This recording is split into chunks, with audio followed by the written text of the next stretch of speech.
Hello everyone, as you all know, this is Nihar Tiwari. So guys, we're back with another video related to series of question paper solving series related to various subject BBA, BCom, MBA, MCom and all. So in this part, we are going to cover next paper. Right so उससे पहले वाले parts नहीं देखे हैं, वहाँ पे हमने इससे पहले बिजनेस ऑर्गेनाइजेशन, बिजनेस कम्युनिकेशन के पेपर सॉल्व किए हैं. आज फिर से बिजनेस ऑर्गेनाइजेशन के इंपॉर्टेंट क्वेश्चंस कवर अप करने वाले हैं गाइस. सो इंस्टाग्राम टेलीग्राम में ज्वाइन कर सकते हैं. टेलीग्राम ग्रुप है commerce group SWNT. Website check कर सकते हैं जिसका लिंक है डिस्क्रिप्शन में. वहाँ पे आपको जो कंटेंट है वो मिल जाएगा, उसको आप वहाँ से पढ़ सकते हैं. ठीक है. इसके साथ ही साथ अगर आप पर्सनल क्लासेस चाहते हैं, राइट, 1-to-1 क्लासेस चाहते हैं, तो उसके लिए भी एक कम्युनिटी पोस्ट में जाके आपको गूगल फॉर्म मिल जाएगा जिसको आप फिल कर सकते हैं, या फिर टेलीग्राम में जाके वो फॉर्म को फिल करके क्वारीज जो है अपनी रेस कर सकते हैं. ठीक है. सो ये सारी चीज़ें थी इन्फॉर्मेशन की रिगार्डिंग जो मुझे आपको देनी थी. अब हम स्टार्ट कर रहे हैं अपने क्वेश्चन पेपर सॉल्विंग सेक्शन को. So without any further delay let's start this video. तो नाउ गाइस, जैसे कि हम हमेशा बात करते हैं सबसे पहले कि इसका बेनिफिट क्या होगा अगर हम क्वेश्चन पेपर सॉल्विंग सीरीज को फॉलो अप करते हैं, तो हमें बेनिफिट क्या मिलने वाला है. पहला तो एज इंपॉर्टेंट टॉपिक्स का क्विक रिवीजन होगा. एज ए क्वेश्चन पेपर में पूछे जा रहे हैं अलग अलग कॉलेज के, तो ये ऐसे टॉपिक्स हैं जो मतलब इंपॉर्टेंट है. ठीक है. तो अगर आप देख लोगे तो आपके एग्जाम में आएंगे तो आप कर पाओगे.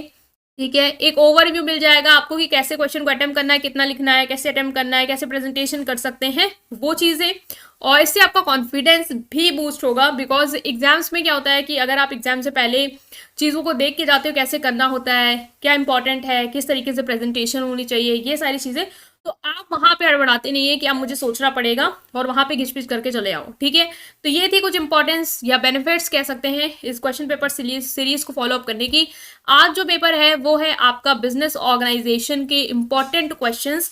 तो ये एक पेपर है जो हम डिस्कस करने वाले हैं BBA फर्स्ट सेमेस्टर का 2023 का प्रीवियस ईयर क्वेश्चन पेपर. और सेक्शन ए सेक्शन बी में इनके पेपर में डिवाइड है. ये सारे पेपर जो है वो टेलीग्राम ग्रुप में आपको मिल जाएंगे. ठीक है. तो चलिए हम इसको स्टार्ट करते हैं. सबसे पहले क्वेश्चन पेपर को रीड करेंगे कि इसमें है क्या चीज़ें, and then we will begin with the solution. Guys, तो हम स्टार्ट करने वाले हैं पेपर के साथ. ठीक है. तो सेक्शन ए जैसा कि आप देख पा रहे हैं ये सेक्शन में डिवाइडेड है. इनका जो पेपर है वो 2 सेक्शन में divided, that is section A and section B. तो हो सकता है आपके कॉलेजेस में ऐसे आते हो. इससे पहले वाले जो हमने पेपर सॉल्व किए थे अलग कॉलेज के, उसमें पैटर्न अलग था. मीन्स क्वेश्चन तो वही होंगे, इंपॉर्टेंट क्वेश्चन यही हैं, बट हो सकता है कि वो जैसे वेरी शॉर्ट शॉर्ट लॉन्ग में देता हो. यहाँ पे सिर्फ शॉर्ट नोट है और लॉन्ग है. ठीक है. और यहाँ पे इन्होंने कुछ भी इनके पेपर में आपको ये भी नहीं बताया है कि कितने वर्ड्स का लिखना है, कितने नंबर का है. बस इतना बताया है 80 मार्क्स का मैक्सिमम क्वेश्चन है. और पहला जो सेक्शन है उसमें 8 क्वेश्चंस नहीं, हाँ 8 शॉर्ट आंसर टाइप क्वेश्चंस होंगे जो कि सारे कंपलसरी हैं. और जो सेक्शन बी है उसमें 8 क्वेश्चंस है जिसमें से आपको 4 क्वेश्चंस करने हैं. मीन्स हर क्वेश्चन मतलब एक यूनिट दी होगी, उसमें 2 क्वेश्चन होंगे जिसमें से आपको एक क्वेश्चन सेलेक्ट करना है. ये पूरा इनका क्या है, क्राइटेरिया है. ठीक है. तो गाइस यहाँ पे आप ये समझ सकते हो अगर 8 क्वेश्चंस है ना पहले वाले जो शॉर्ट में है, तो मान लो अगर ये 5 मार्क्स का भी है तो 8 5 40 हो जाएगा. और फिर जो लॉन्ग में है वो आपको 4 अटेम्प्ट करने हैं, तो मान के चलो 4 इंटू 10 10 मार्क्स का एक है, तो 4 इंटू 10 40 हो जाएगा. तो 40 40 80 इस तरीके से हम आइडिया लगा रहे हैं कि ये क्राइटेरिया ने मार्किंग का रखा होगा कि सेक्शन ए में सब 5-5 नंबर के हैं और बाकी जो लॉन्ग वाले हैं उसमें आपको 10-10 नंबर के 4 अटेम्प्ट करने हैं. ठीक है.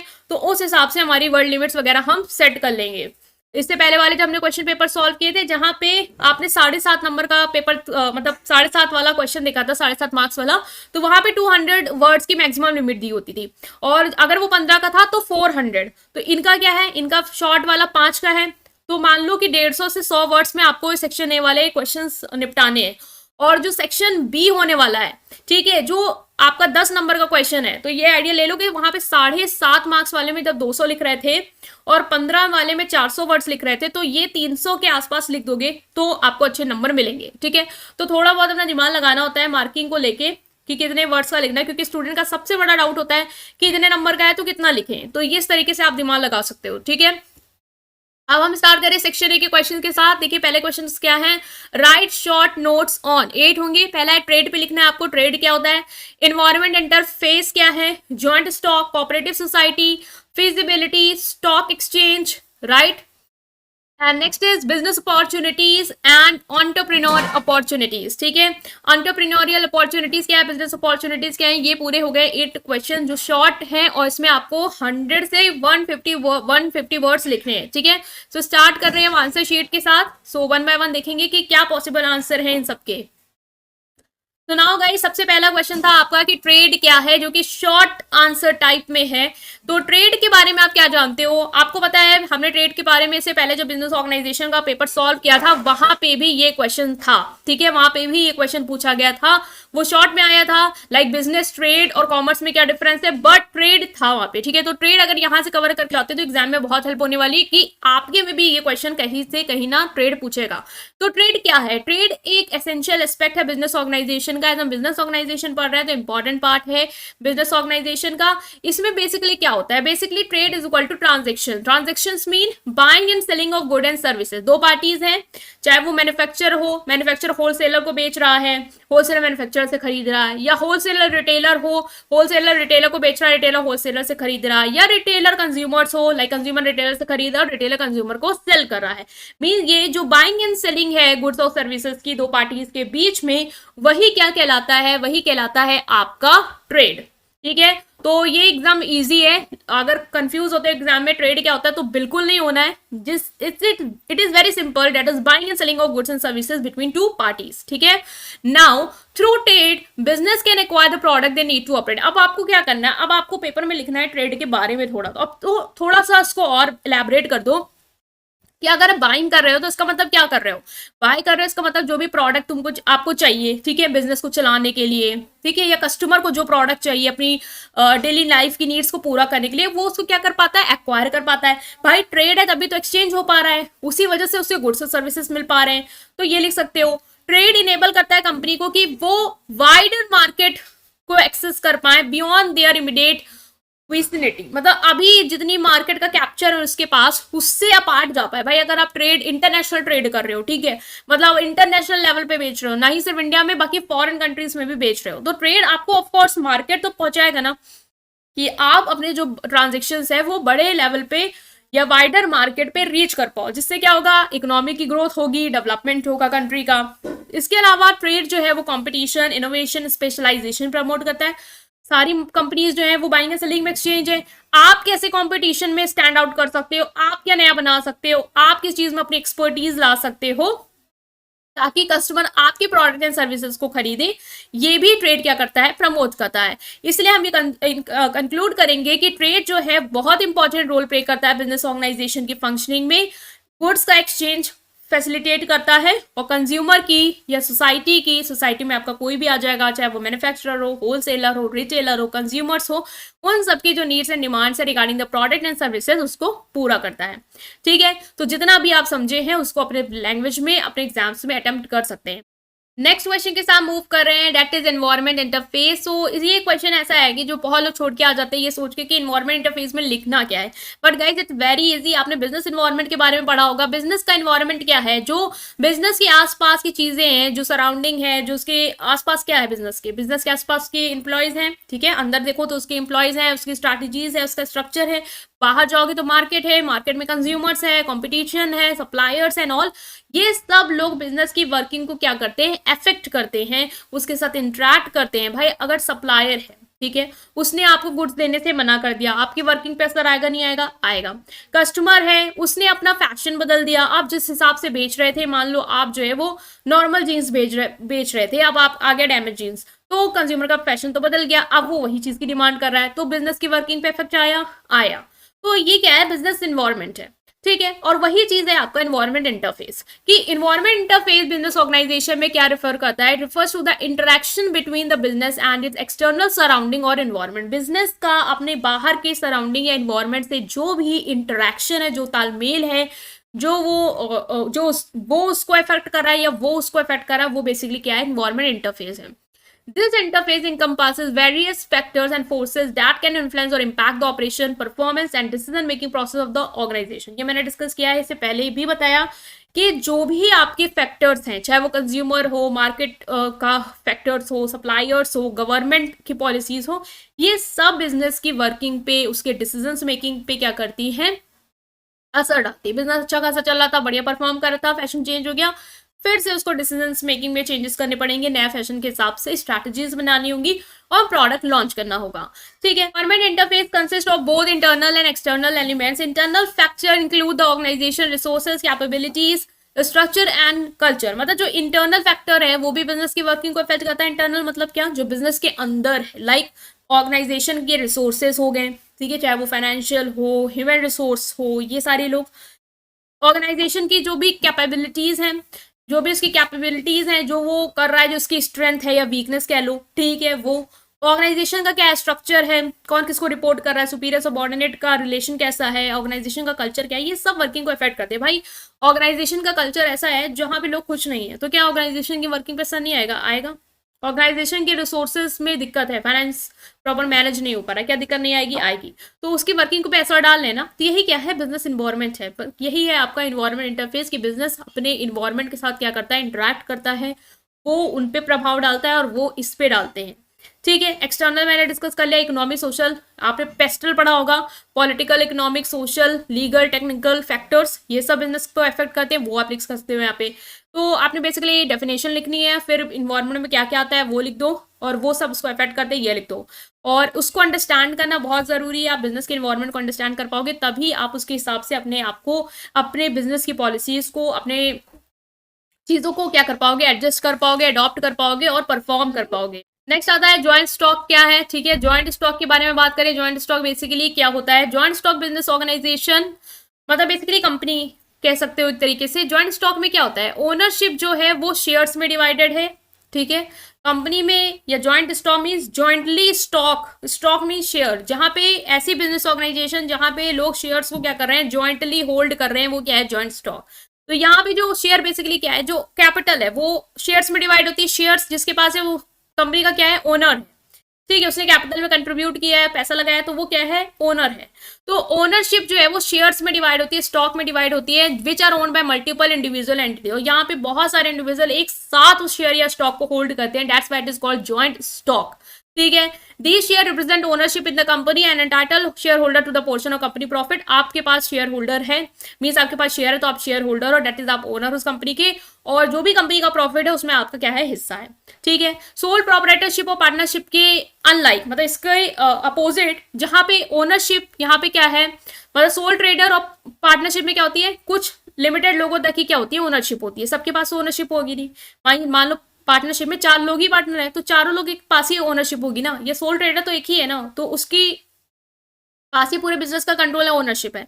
लेकिन कंपनी में जहां पे सारे लोगों ने पैसा लगाया है, सारे बहुत सारे लोग शेयर होल्डर हैं, ठीक है, पब्लिक कंपनी में अनलिमिटेड है, तो वहां पे जॉइंट स्टॉक कंपनी में हम ये बताओगे कि larger number of share holder, जहां पे ओनरशिप फ्यू इंडिविजुअल्स के पास नहीं है, बहुत लोगों के पास है। ठीक है, तो आपको इलेबोरेट करना है ज्वाइंट स्टॉक को, तो आप ये सारे पॉइंट लिख के आओगे। This structure allow for is the transfer of ownership as share can be bought and sold in the stock market. जो शेयर्स हैं, ठीक है, जो ऐसे बिजनेस ऑर्गेनाइजेशन में, ज्वाइंट स्टॉक कंपनी में जो आपने शेयर्स खरीदे हैं, वो ऐसा नहीं है कि आप कहीं बेच नहीं सकते हो, कोई और आपसे खरीदना चाह रहा है, आपने मान लो 10 का खरीदा है, कोई आपको 15 दे रहा है, तो आप बेच सकते हो फायदे में। ठीक है, या उसका प्राइस ऊपर चला गया है शेयर बाजार में, तो आप बेच के प्रॉफिट अर्न कर सकते हो। तो बट पार्टनरशिप में ऐसा नहीं है कि आप अपनी जो पार्टनरशिप है किसी और को दे दोगे, वो नहीं अलाउड है, बट यहाँ पे ये चीजें अलाउड हैं। Additionally, joint stock company often access to greater financial resources because they can raise capital by selling shares to the investor. Of course, partnership और सोल ट्रेडर में उतनी कैपिटल नहीं होगी जितनी आपके पास जॉइंट स्टॉक कंपनीज में हो सकती है, क्योंकि वहां पे नंबर ऑफ शेयर होल्डर हैं, तो वो सब लोग पैसा लगाएंगे। प्रोप्राइटरशिप में एक इंसान ही लगा पाएगा अपना, कहाँ से लगा पाएगा, सिर्फ फैमिली से ले लिया, लोन ले लिया छोटा मोटा और अपना पैसा बस। पार्टनरशिप में वही पार्टनर्स जो है वो इस तरीके से लगा सकते हैं बस, लेकिन कंपनी में बहुत सारे लोग पैसे लगाते हैं, तो यहाँ पे कैपिटल क्या है, ज्यादा रेस कर सकते हैं आप। This type of organisation provide opportunity for investor to diversify their investment and grow and for their business to grow. यहाँ पे भाई इन्वेस्टर्स के पास, business organisation joint stock company के पास अपॉर्चुनिटीज है कि ये वो इन्वेस्टर्स बहुत सारा पैसा लगाएंगे, उस इन्वेस्टमेंट के थ्रू वो बिजनेस को ग्रो कर सकते हैं, एक्सपैंड कर सकते हैं, इतने सारे शेयर होल्डर के सपोर्ट के बेसिस पे। तो ये आप लिख सकते हो जॉइंट स्टॉक कंपनी के बारे में इलाबरेट करके। जो मैंने पॉइंट बताए जो अच्छे लग रहे हो वो आप याद रखो, ठीक है, समझ गए होंगे। नेक्स्ट आता है आपका कोऑपरेटिव सोसाइटी को लेके कि कोऑपरेटिव सोसाइटी क्या है। सो गाइस ये कोऑपरेटिव सोसाइटी को मैंने थोड़ा ज़्यादा लिखा है, आपको जो अप्रोप्रिएट पॉइंट लग रहे हो 100 वर्ड्स में 150 वर्ड्स में वो लिख सकते हो। मैं इलेबरेट पूरा करूंगी यहाँ पे इस टॉपिक को, क्योंकि बहुत लोगों को अभी ये नहीं क्लियर होगा। जॉइंट कोऑपरेटिव सोसाइटी क्या है, ये भी बिजनेस ऑर्गेनाइजेशन का टाइप है। यहाँ पे लोग वॉलेंट्री एक साथ आते हैं ताकि वो सोशल इकोनॉमिक कल्चरल नीड को पूरा कर पाए। मतलब क्या होता है, जैसे आपके मोहल्ले में आप लोग जो हो, आपके आसपास दुकानें नहीं है तो या एक दो दुकानें हैं, वो लोग आपको बहुत महंगे रेट पे चीज़ें बेचते हैं। क्यों? क्योंकि उनको पता है कि आप कहाँ जाओगे, इतनी दूर किराया भाड़ा लगा के तो जाओगे नहीं। जो चीज़ मार्केट में 10 रुपए का मिलता है वो चीज़ वो वहाँ पे आपको 15 रुपए की दे रहे हैं, आप ले भी रहे हो। तो आप लोगों ने मिलकर क्या किया, एक कोऑपरेटिव सोसाइटी बना ली, कंज्यूमर कोऑपरेटिव सोसाइटी बना ली। मतलब जिन भी कंज्यूमर्स को दिक्कत हो रही थी उन लोगों ने इकट्ठा आए, थोड़ा थोड़ा पैसा लगाया, पैसा लगा के होलसेलर से बल्क में प्रोडक्ट ले आए, छोटी सी दुकान खोल दी, वहां पे एक दूसरे अपने ही लोगों में सामान जो है वो बेच रहे हैं, या फिर जो भी लोग खरीदना चाह रहे हैं सोसाइटी उनको वो बेच रहे हैं, और उससे जो भी प्रॉफिट हो रहा है वो आपस में बांट रहे हैं। इससे क्या हुआ, इससे ये हुआ कि वो जो भी इतना एक एक्सप्लॉयटेशन था, ठीक है, उससे वो बच गए। जो बड़े चार्ज कर रहे थे, बड़े बड़े चार्जेस, उस एक्सप्लॉयटेशन से वो बच गए। अब वो अपनी नीड को पूरा कर पा रहे हैं एज पर देयर रिक्वायरमेंट। तो यही होती है कोऑपरेटिव सोसाइटी। यहाँ पे लोग वॉलंटरी आते हैं, पहली बात तो अपनी इच्छा से आते हैं, कोई फोर्स करके किसी को नहीं लाता है कि तुम्हें ज्वाइन करनी पड़ेगी करनी पड़ेगी करनी पड़ेगी, नहीं, वॉलंटरी होता है। और आप अपनी इकोनॉमिक, चाहे वो फाइनेंस के रिगार्डिंग आपकी वीकनेस थी इसलिए आपने किया, या सोशल नीड थी, वो कल्चर की डिमांड थी इसलिए आपने कल्चर से रिलेटेड कोई कोऑपरेटिव सोसाइटी बनाई ताकि अपने कल्चर को प्रमोट कर पाओ, तो उस हिसाब से कोऑपरेटिव सोसाइटी आप बना सकते हो। जो मेंबर्स होते हैं कोऑपरेटिव सोसाइटी के, वो सब लोग मिलके रिसोर्सेज पूल करते हैं, सब लोग इकट्ठा पैसा लगाते हैं, अपनी अपनी स्किल्स लगाते हैं बिजनेस को रन अप करने के लिए, या जिस लिए भी बनाई है एफर्ट्स डालते हैं एक साथ, ताकि वो जो भी गोल्स हैं, जो आपस के गोल्स हैं, शेयर्ड गोल्स हैं, उनको अचीव कर पाएं। गुड एंड सर्विसेज को, मान लो कंज्यूमर कोऑपरेटिव सोसाइटी है तो गुड एंड सर्विसेज को एक्वायर कर पाएं, अपनी लाइफ को इम्प्रूव कर पाएं और कम्युनिटी के डेवलपमेंट में सपोर्ट कर पाएं। जितने भी मेंबर्स हैं सबका डिसीजन मेकिंग में इक्वल से होता है। मान लो आपने कम पैसा लगाया है, किसी ने ज़्यादा पैसा लगाया, तो इसका मतलब ये नहीं कि जिसने ज़्यादा पैसा लगाया है उसको ज़्यादा वोटिंग राइट मिल जाएंगे, जैसे कि आपको कंपनी में देखने को मिलेगा। बट यहाँ पे ऐसा नहीं है, सबका इक्वल है। जैसे हमारी कंट्री में डेमोक्रेसी है, 1 पर्सन 1 वोट, वैसे ही कंज्यूमर मतलब कोऑपरेटिव सोसाइटी, चाहे वो कंज्यूमर हो फार्मर जो भी हो, वहाँ पे यही होता है कि डेमोक्रेसी है डिसीजन मेकिंग में। प्रॉफिट जो भी जनरेट करते हैं आप कोऑपरेटिव सोसाइटी के थ्रू, वो आप दोबारा बिजनेस में री इन्वेस्ट कर सकते हैं, या अपने आपस में जिन्होंने भी कंट्रीब्यूशन किया है उसमें क्या कर सकते हैं, डिवाइड कर सकते हैं। बहुत तरीके की कोऑपरेटिव सोसाइटी होती हैं, एग्जाम्पल जरूर लिख के आना। एग्रीकल्चर होती है, हाउसिंग फाइनेंस होती है, guided by principle such as voluntary and open membership. पहला वॉलंटरी ओपन मेंबरशिप होगी यहाँ पे। डेमोक्रेटिक कंट्रोल है, ऑटोनॉमी इंडिपेंडेंस, आप खुद से डिसीजन ले सकते हैं, पार्टनर जो भी हैं किसी से पूछने की जरूरत नहीं है, आपस में डिसीजन ले सकते हैं, इंडिपेंडेंट है, और कम्युनिटी के लिए कंसर्न है, मतलब कि ये वेलफेयर के लिए बनाई जाती है। बेसिक मोटिव जो है कोऑपरेटिव सोसाइटी का वो है आपस का म्यूचुअल वेलफेयर। ये पॉइंट जरूर याद रखना, ठीक है। तो ये था आपका ये टॉपिक कि कोऑपरेटिव सोसाइटी क्या है। Moving with next question, that is feasibility. Feasibility क्या होती है, इससे भी क्वेश्चन आ सकता है। फीजिबिलिटी के बारे में क्या है, फीजिबल कहते हैं, फीजिबल नहीं है, मतलब कि रीचेबल नहीं है या अप्रोचेबल नहीं है या इसको परफॉर्म नहीं कर सकते हैं, ये ऐसा है, ठीक है। तो feasibility in business organisation refers to practicality, मतलब कि जैसे जो भी आपके दिमाग में आइडिया आया, जो भी आपके दिमाग में प्लान आया, क्या वो प्रैक्टिकली पॉसिबल है या नहीं। आपने सोचा कि मुझे जो है वो सन पे जाना है, ठीक है, तो क्या वो प्रैक्टिकल पॉसिबल है या नहीं, इस तरीके का, या सन पे जाके कोई दुकान खोलनी है तो क्या वो बिजनेस प्लान प्रैक्टिकलिटी में आप एग्जिस्ट करा पाओगे या नहीं। तो वो होती है फिजिबिलिटी, कि जो भी आप सोच रहे हो, जो भी आप प्लान कर रहे हो बिजनेस के रिगार्डिंग, क्या वो प्रैक्टिकलिटी में, रियलिटी में वो हो पाएगा या नहीं हो पाएगा। तो यहाँ पे आप कैसे का फिजिबिलिटी चेक करते हो बिजनेस की। तो it involve assessing whether the idea is achievable and likely to succeed based on various factors such as market demand, resources, competition and financial projection. यहाँ पे आप ये चेक करते हो, ये असेस करने की कोशिश करते हो कि आइडिया अचीवेबल है या नहीं। आइडिया जो आपके दिमाग में आया वो आप अचीव कर सकते हो या नहीं। क्या likely to succeed based on various factor such as market demand, मतलब कि जो भी आइडिया आपका आया है, जैसे मान लो आपका आइडिया आया कि आपको कोई कैफे खोलना है, तो आपका वो आइडिया प्रैक्टिकल है या नहीं, क्या सही में कैफे खोल सकते हैं या नहीं खोल सकते हैं, क्या जो भी आप जहाँ पे भी खोलना चाह रहे हैं वहाँ पे उस चीज़ की डिमांड है या नहीं है, कंपटीशन है, ये ज़्यादा कंपटीशन है, वो प्रैक्टिकलिटी में प्रॉफिट नहीं जनरेट कर पाएगा, फाइनेंशियली आप उतने कैपेबल हो कि आप खोल पाओगे, रिसोर्सेज हैं या नहीं, वो सारी चीज़ें आप चेक करोगे, उसके बाद ही आप डिसाइड कर पाओगे कि आपको उस प्लान के साथ आगे मूव करना है या नहीं। फिजिबिलिटी स्टडी कंडक्ट करना बहुत ज़रूरी है। आप अंधा नहीं जाके कुछ भी आइडिया तुरंत जाके इंप्लीमेंट कर लोगे, पहले चेक करना बहुत ज़रूरी है कि वो आइडिया मतलब हो पाएगा परफॉर्म या नहीं हो पाएगा, क्योंकि भाई रिस्क लगता है, आपने पैसे लगा दिया, वो चीज़ आपको नुकसान दे गई तो फिर क्या फ़ायदा हो जाएगा। तो जो भी रिस्क है, जो भी बेनिफिट है, उसको प्रॉपरली इवेल्युएट करना उस फिजिबिलिटी स्टडी के अंदर, ताकि ये समझ पाओ कि जो वेंचर स्टार्ट करना चाह रहे हो वो सही है या नहीं, उसमें समय लगाना, उसमें एफर्ट्स लगाना, उसमें रिसोर्स लगाना सही रहेगा नहीं। फिजिबिलिटी अगर आप चेक कर लेते हो बिजनेस आइडिया की, तो अच्छे डिसीजन ले पाओगे कि उस इम्प्लीमेंट करना है, उस प्लान को मॉडिफाई करना है। मान लो आपको लग रहा था ये नहीं, कैफे यहाँ नहीं किसी और जगह कर देंगे तो वहां चल जाएगा, तो प्लान मॉडिफाई कर सकते हो या फिर आइडिया को कंप्लीटली छोड़ सकते हो अगर आपको लग रहा है ये फीजिबल नहीं है तो फिजिबिलिटी बहुत ही ज़रूरी है एक बिजनेस के लिए, ताकि वो अच्छे डिसीजंस ले पाए, चाहे इन टर्म ऑफ फाइनेंस हो, चाहे इन टर्म ऑफ रिसोर्स हो, चाहे इन टर्म ऑफ कंपटीशन हो। नेक्स्ट है स्टॉक एक्सचेंज। क्या है स्टॉक एक्सचेंज? एक मार्केट प्लेस है जहां पे buying and selling and trading of stock और share of publicly held companies occur, मतलब पब्लिक कंपनी के शेयर्स हो, उसका बाइंग एंड सेलिंग जो है वो होती है, ऐसी मार्केट प्लेस उसको कहते हैं stock exchange. Online stock exchange आपको मिल जाएंगे, ऑनलाइन आप शेयर्स भी परचेजिंग कर सकते हो, वो सेल कर सकते हो, मतलब ऑनलाइन ट्रेडिंग कर सकते हो।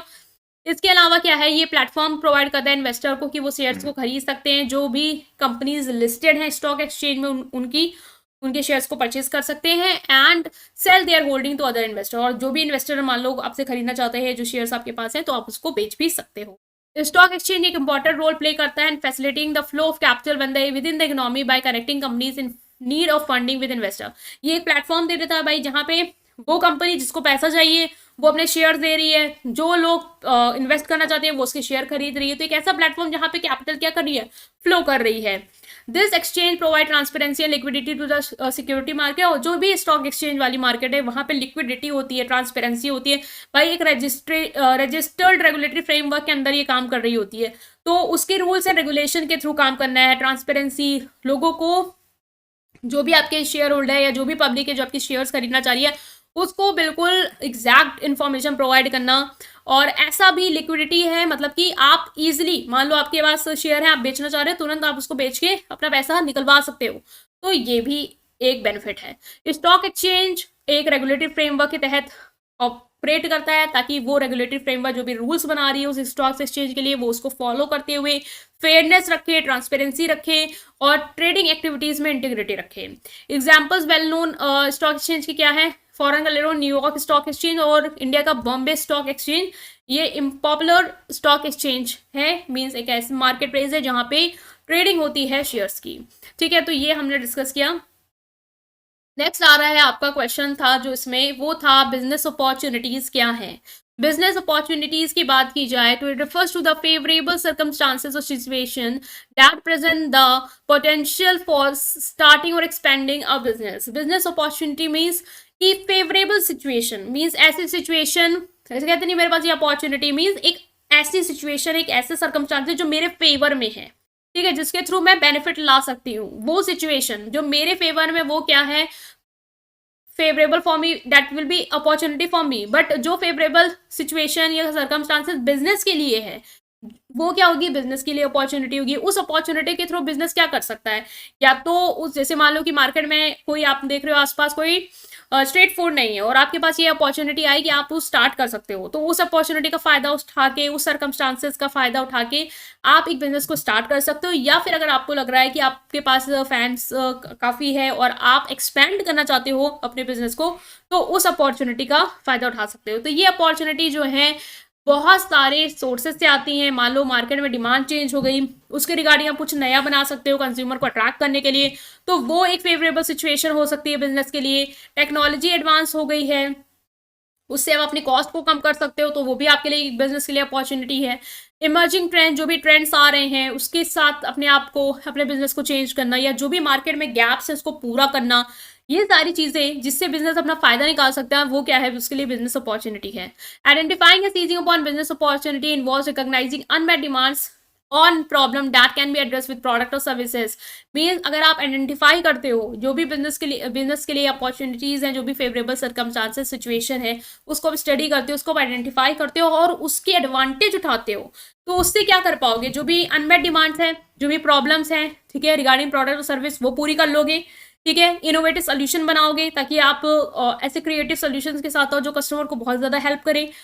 इस एडवांटेज का फायदा उठा के अपने प्रॉफिट को इन्हांस कर सकते हो, इससे आपकी ग्रोथ होगी, आप एक्सपैंड कर सकते हो, आपके पास अच्छी खासी रेवेन्यू अर्न हो पाएगी।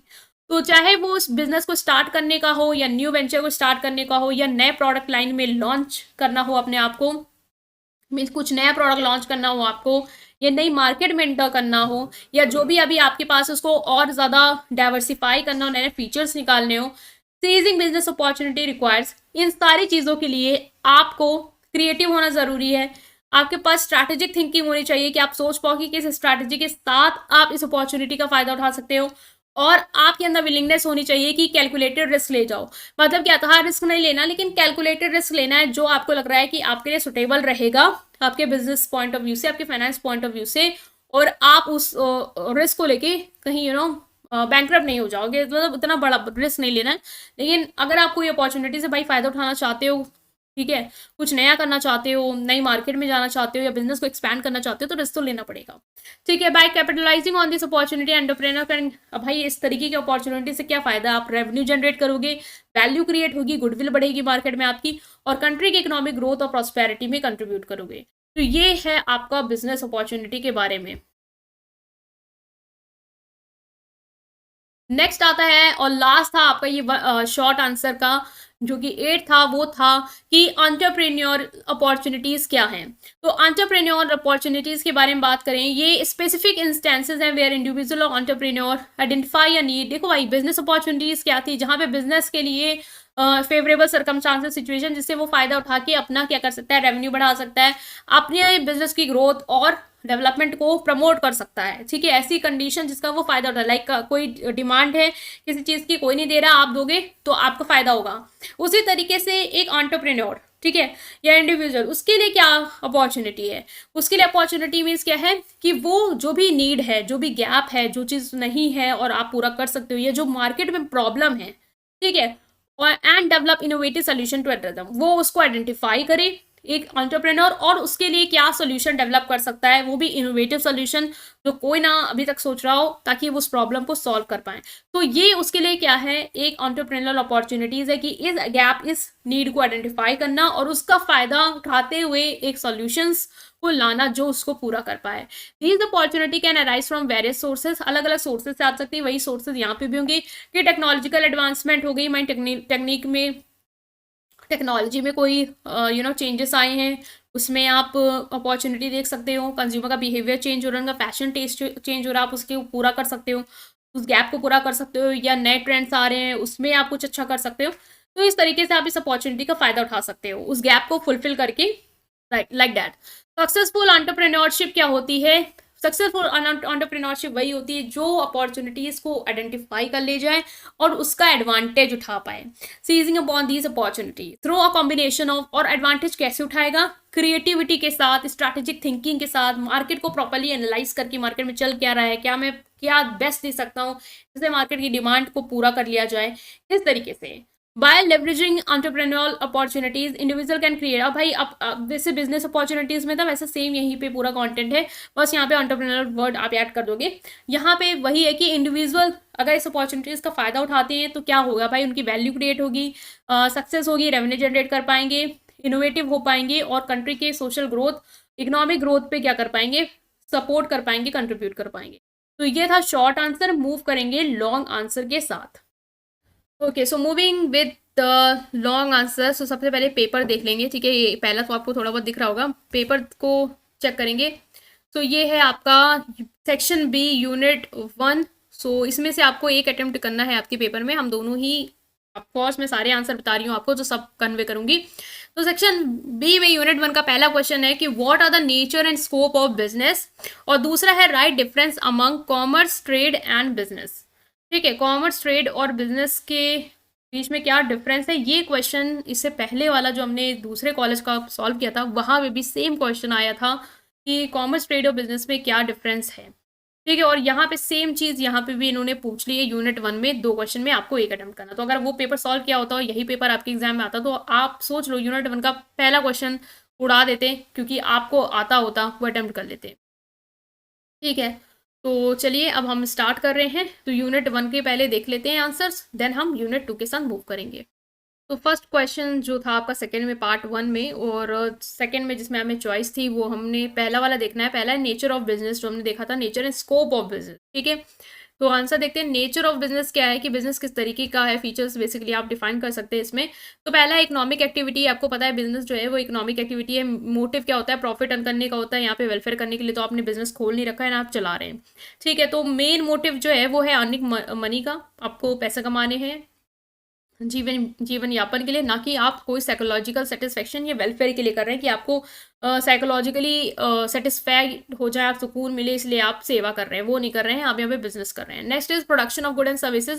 बिजनेस कर क्यों रहे हैं, बिजनेस में क्या कर रहे हैं, गुड्स और सर्विसेज को बना रहे हैं, प्रोड्यूस कर रहे हैं या सेल कर रहे हैं, ये काम कर रहे हैं आप। सो हर बिजनेस एंटरप्राइज जो है वो कुछ गुड्स या सर्विसेज को प्रोड्यूस करता है। लाइक आप सैलून जाते हैं, वो सर्विसेज दे रहे हैं तो उनको प्रोड्यूस कर रहे हैं। गुड्स बहुत तरीके के हो सकते हैं, कंज्यूमर गुड हो सकते हैं, इंडस्ट्रियल गुड हो सकते हैं, सर्विसेज हो सकती हैं लाइक ट्रांसपोर्टेशन, बैंकिंग, ये प्रॉफिट अर्निंग। ठीक है, बिजनेस का जो नेचर है वही है कि मेन पर्पस जो है वो प्रॉफिट अर्निंग है। प्रॉफिट अर्न करने के लिए मेन पर्पस के लिए आप बिजनेस जो है वो रन कर रहे हैं। अनसर्टेनिटी ऑफ रिस्क, जो भी रिस्क है बिजनेस में आपको पता है अनसर्टेन है।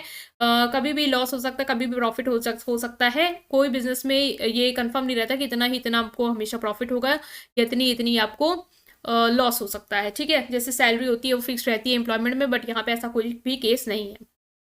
तो नेचर में आपने ये देखा है। स्कोप की बात की जाए तो बिजनेस की अगर हम स्कोप की बात करें तो बिजनेस में ब्रॉडली मतलब क्या क्या चीज़ें आ जाएंगी। तो बिजनेस बेसिकली आपका दो चीज़ से बना है, ट्रेड, इंडस्ट्री से, और ट्रेड और कॉमर्स से। इंडस्ट्री क्या है, इंडस्ट्री वो प्लेस है जहाँ पे गुड्स और सर्विसेज जो है वो बन रही हैं। ठीक है, गुड्स आपके बन रहे हैं, चाहे वो एक्सट्रैक्टिव इंडस्ट्री हो, मैन्युफैक्चरिंग हो, जेनेटिक हो, कंस्ट्रक्टिव हो। देखो ये छोटा नंबर का क्वेश्चन है, मतलब कि 10 नंबर का है, जिसमें से आपका नेचर भी पूछा है, स्कोप भी पूछा। तो अगर आप एक एक इंडस्ट्री को डिफाइन करने लग जाओगे तो फिर बहुत लंबा आंसर हो जाएगा। इसलिए ये चार्ट बना के आना, ताकि एक उसको समझ में आ जाएगा टीचर को कि आपको ये आता है, बट ऑफ कोर्स इतना लिखना है नहीं तो आपने उसको लिखा नहीं है। तो बिजनेस में इंडस्ट्री आएगा, ट्रेड और कॉमर्स आएगा। इंडस्ट्री में भी एक्सट्रैक्टिव इंडस्ट्री आ जाएगी। ठीक है, मैन्युफैक्चरिंग जो कुछ बना रही है, जेनेटिक, कंस्ट्रक्टिव कंस्ट्रक्शन जैसे बिल्डिंग ब्रिजेस कंस्ट्रक्ट करने वाली इंडस्ट्रीज, वो ये सारी चीज़ें आ जाएंगी। असेंबली अरेंज करने वाली सर्विस, ये सब। ट्रेड और कॉमर्स में क्या आता है, ट्रेड और commerce mean buying and selling. तो ट्रेड में जो exchange of good and services, वो हो सकता है आप एक कंट्री में कर रहे हो या फिर फॉरेन में कर रहे हो। तो इनलैंड ट्रेड हो सकता है अगर अपनी डोमेस्टिक कंट्री में सेल एंड एक्सचेंज वाला पर्पज चल रहा है आपका, या फॉरेन कंट्री में आप ट्रेडिंग कर रहे हो तो वो हो जाएगा फॉरेन ट्रेड। फॉरेन ट्रेड में इंपोर्ट आता है, एक्सपोर्ट आता है। आपको पता है इंपोर्ट और एक्सपोर्ट, अंदर मंगा रहे हो तो इंपोर्ट, और बाहर भेज रहे हो अपना सामान अपनी कंट्री के, वो होगा एक्सपोर्ट। नेक्स्ट है aids to trade. Aids to trade मतलब क्या होता है, जो ट्रेड को सपोर्ट करते हैं। लाइक ट्रेडिंग में, बाइंग एंड सेलिंग में जो प्रोसेस है, जो एक्सचेंज ऑफ गुड्स है, उसमें आपको क्या चाहिए होगा, आपको पैसे चाहिए होंगे। ठीक है, गुड्स को एक जगह से दूसरी जगह भेजना है या गुड्स को वेयर हाउस में रखना है, तो आपको ऑफ कोर्स वेयर हाउस के एक्सपेंसेस, रेंटल चार्जेस, बैंक से सपोर्ट चाहिए होगा। गुड्स को एक जगह दूसरी जगह ले जाना है तो ट्रांसपोर्टेशन की सर्विस चाहिए होगी।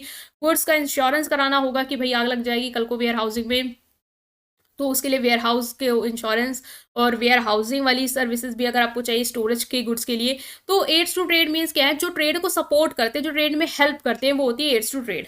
तो ये चीज़ें भी आपकी ट्रेड एंड कॉमर्स के अंदर आ जाएंगी। तो ये ऑल ओवर मिलके क्या बना रहा है, बिजनेस को सपोर्ट कर रहा है। ये पूरा बिजनेस का स्कोप है कि बिजनेस इन चीज़ों से बनके क्या है, बना हुआ है। नेक्स्ट है स्कोप ऑफ बिजनेस की बात करें तो स्कोप ऑफ बिजनेस जो है वो वाइडर है then that term of trade और कॉमर्स से, वाइडर है इसका scope. The term trade and commerce are often use, मतलब इसको एज अ सिनोनिम्स की तरह यूज कर लेते हैं कि trade means commerce, commerce mean trade, but ये सही नहीं है। डिफरेंस है ट्रेड और कॉमर्स में। ट्रेड जो है वो कॉमर्स की एक ब्रांच है। जैसे आपने कॉमर्स पढ़ा, कॉमर्स दो चीज से बना है, ट्रेड से और एड्स टू ट्रेड से। मतलब ट्रेड तो आएगा ही आएगा, buying and selling, exchange of goods and services तो आएगा, लेकिन एड्स टू ट्रेड भी आएगा। मीन जो भी सपोर्ट कर रहे हैं ट्रेड को, जो भी सर्विसेज हैं वो भी इंक्लूडेड होती हैं। तो आप ये कह दो कि ट्रेड और कॉमर्स सेम है, तो ऐसा नहीं है। ठीक है, ट्रेड कॉमर्स का एक पार्ट है। ये कह सकते हैं आप। Trade is the branch of commerce, it is concern with exchange of good and services, it perform the function of acting as intermediatory and thereby transfer the good from the producer and the consumer. Trade में क्या होता है, exchange होता है, means goods and service exchange होती है, जो producer है वो गुड्स को बेचता है और कंज्यूमर जो है उसको परचेज करता है। तो यहाँ क्या है, ट्रांसफर हो रहा है गुड एक पर्सन से दूसरे पर्सन। कॉमर्स जो है वो वाइडर टर्म है of course, trade as well as aids to trade दोनों इसमें आते हैं, इसलिए हम कहेंगे ये वाइडर टर्म है, ये ट्रेड को भी इंक्लूड कर रहा है, मीन्स एक्सचेंज भी हो रहा है, उसके साथ ही साथ जो फैसिलिटीज हैं जो ट्रेड को सपोर्ट करेंगी वो भी आपकी इसमें इन्वॉल्व होंगी। बिजनेस की बात की जाए तो बिजनेस को हम इंडस्ट्री और ट्रेड और कॉमर्स में क्लासीफाई कर सकते हैं। इंडस्ट्री एक ऐसी प्लेस जहाँ पे गुड्स एंड मटेरियल का प्रोडक्शन हो रहा है। ट्रेड और commerce refers to the distribution, और जो गुड्स एंड मटेरियल जो इंडस्ट्री में बने हैं उन्हीं का डिस्ट्रीब्यूशन कौन करा रहा है, ट्रेड और कॉमर्स। तो इस तरीके से आपने जो एक पिक्चर देखी है उससे आपको एक आइडिया मिल गया कि स्कोप ऑफ बिजनेस क्या होगा, इसमें आप क्या लिख के आ सकते हैं। नेक्स्ट जो क्वेश्चन था वो था आपका कि कॉमर्स ट्रेड और बिजनेस पे क्या डिफरेंस है, ठीक है। और कॉमर्स ट्रेड और बिजनेस से पहले वाले पेपर में भी हमने सॉल्व किया था, तो वन बाय वन हम अलग अलग बेसिस पे इसके डिफरेंस देखते हैं। पहला है डेफिनेशंस की, अगर हम बात करें तो कॉमर्स ट्रेड और बिजनेस में, तो कॉमर्स क्या है हमने देखा भी, एक्सचेंज है गुड एंड सर्विसेज का, टिपिकली इन्वॉल्व करता है ट्रांजेक्शन, बाइंग, सेलिंग, बार्टरिंग, ये सारी चीजें आएंगी कॉमर्स में, means exchange of good and services, ये है कॉमर्स। ट्रेड क्या है, trade buying and selling of good and services between individual, business और कंट्रीज, ये भी buying and selling of good and services है, आपने कॉमर्स पढ़ा, कॉमर्स में buying and selling of good and services है, जिसमें ऑक्सिलरीज टू ट्रेड, जो ट्रेड को सपोर्ट करा वो भी इन्वॉल्व होगा, मींस सर्विसेज भी इन्वॉल्व होंगी जो बाइंग एंड सेलिंग को सपोर्ट कर रही होंगी, और एक्सचेंज भी होगा। ट्रेड बेसिकली क्या है, सिर्फ कंसर्न है बाइंग एंड सेलिंग से ही। बिजनेस क्या है, बिजनेस में बहुत सारी चीजें इन्वॉल्व हो जाती हैं, मतलब कि उसको प्रोडक्शन भी इन्वॉल्व होगा, जैसे इंडस्ट्री आई है तो गुड्स एंड सर्विस का प्रोड्यूस होना, फिर इसका फर्दर डिस्ट्रीब्यूशन होना, फिर सर्विसेज को देना ताकि प्रॉफिट अर्न हो पाए। तो डेफिनेशन बिजनेस की हमने इसमें पहले भी जब वो भी पढ़ रहे थे कॉन्सेप्ट, जहाँ पे बिजनेस को क्लासीफाई किया था आपने इंडस्ट्री और कॉमर्स में, कॉमर्स को फर्दर ट्रेड और ऑक्सिलरीज टू ट्रेड में, तो इससे तो हमें समझ में आ रहा है कि कॉमर्स से जो बिजनेस है वो वाइडर एक टर्मोलॉजी देख रही है, और जो कॉमर्स है वो उस ट्रेड को क्या कर रहा है, इन्वॉल्व कर रहा है। तो कॉमर्स में बाइंग एंड सेलिंग और गुड एंड सर्विसेज तो आएगा ही आएगा, बट सर्विसेज जो सपोर्ट कर रही है उस ट्रेड को वो भी इन्वॉल्व होंगी, बट ट्रेड स्पेसिफिकली सिर्फ और सिर्फ बाइंग एंड सेलिंग से ही रिलेटेड है। स्कोप की बात करी जाए तो कॉमर्स में बहुत सारी wide range of activities involve होती है, मीन डिस्ट्रीब्यूशन इन्वॉल्व होता है, exchange of good and services involve होता है, इसके साथ ही साथ आपने सर्विसेज देखी, mean exchange of good and services तो होगा, बट जो भी सर्विसेज हैं like transportation, warehousing, advertising, banking, finance, ये सब चीजें आएंगी कॉमर्स में। ट्रेड बस exchange of good and services involve करेगा, चाहे वो कंट्री के अंदर हो या इंटरनेशनल हो, जैसे आपने पढ़ा था ना इनलैंड, फॉरेन ट्रेड। ये बिजनेस क्या है, बिजनेस में आपका प्रोडक्शन आएगा, गुड्स को बनाना, उसकी मार्केटिंग करना, फाइनेंसिंग, ह्यूमन रिसोर्स को मैनेज करना, स्ट्रैटेजिक मैनेजमेंट, ये सारी चीजें बिजनेस में आएंगी। तो बिजनेस एक ब्रॉडर एस्पेक्ट को कवर अप कर रहा है एज अ स्कोप। फोकस की बात की जाए तो दोनों में क्या डिफरेंस है, कॉमर्स ट्रेड और बिजनेस में। कॉमर्स का फोकस होता है overall system of economic activity, means ये फैसिलिटेट करता है exchange of good and services between producer, consumer and intermediaries. Trade का फोकस होता है, इसका भी focus exchange of good and services में ही होता है, ठीक है। बिजनेस का जो फोकस होता है वो किस में होता है, it emphasises the organisation and operational commercial activities include, इसमें सारी चीजें एक्टिविटीज आएंगी, लाइक प्लानिंग करना, डिसीजन मेकिंग करना, रिसोर्स का मैनेजमेंट करना, ताकि जो भी गोल्स और ऑब्जेक्टिव है उसको पूरा कर पा रहा है। तो ये सारी चीजों पे फोकस करेगा, लाइक प्लानिंग पे फोकस करेगा, डिसीजंस लेने पे फोकस करेगा, रिसोर्स के मैनेजमेंट पे फोकस करेगा, इन सारी चीजों पे इसका फोकस रहेगा। बाकी कॉमर्स एंड ट्रेड का बेसिक फोकस किस पे है, गुड्स एंड सर्विसेज के सेल्स एंड एक्सचेंज के बीच में। नेक्स्ट एग्जाम्पल्स ले लेंगे अगर कॉमर्स का, तो कॉमर्स में क्या आ जाएगा, retail sale, wholesale trade, e commerce platform, ठीक है, जो आपको सर्विसेज दे रही हैं, एडवर्टाइजिंग एजेंसीज, ये सारी चीज़ें आएंगी, ये सारी कंपनीज कॉमर्स में आएंगी। Trade basically import export of goods, ठीक है, इंटरनेशनल ट्रेड, फॉरेन ट्रेड, ठीक है, जिसे कहेंगे इनलैंड ट्रेड, ये सारी चीज़ें, उससे रिलेटेड जितनी भी पॉलिसीज हैं गवर्नमेंट की वो एग्जाम्पल है इसकी। बिजनेस आपने पता है फॉर्म ऑफ बिजनेस ऑर्गेनाइजेशन पढ़ रहे हो तो अलग अलग type of business like sole proprietorship, partnership, company, joint stock company and cooperative societies, ये सारी चीज़ें, ठीक है, जो गुड्स को मैन्युफैक्चर कर रहे हैं, सर्विसेज दे रहे हैं, वो एग्जाम्पल होंगे बिजनेस के। तो ये डिफरेंस लिख सकते हैं आप कॉमर्स ट्रेड और बिजनेस के बीच में। ये था आपका क्वेश्चन। नेक्स्ट हम पेपर के साथ मूव करेंगे। यूनिट 3 में कौन से 2 क्वेश्चन हैं जिसमें आपको एक अटेम्प्ट करना होगा। ओके गाइस, तो यूनिट 2 में आप क्वेश्चन देख पा रहे हैं। पहला है कि what are the different form of business organisation के फॉर्म्स के बारे में बात की है, और शॉर्ट नोट लिखना है सोल प्रोप्राइटर, पार्टनरशिप और मल्टीनेशनल कॉर्पोरेशन के बीच में। अगर फॉर्म ऑफ बिजनेस ऑर्गेनाइजेशन लिख के आओगे ना, उसमें भी आपको पता है सोल ट्रेडर, पार्टनरशिप, कंपनी, यही सब लिखना है, और वही चीज़ शॉर्ट नोट में भी पूछ ली गई है। तो ये तो एकदम स्कोरिंग यूनिट है, मतलब कि वो चीज़ भी आती है तो ये चीज़ भी आ जाएगी। ठीक है, तो चलो अब एक देखते हैं आंसर को इसके कि किस तरीके से आप इसको लिख के आएंगे।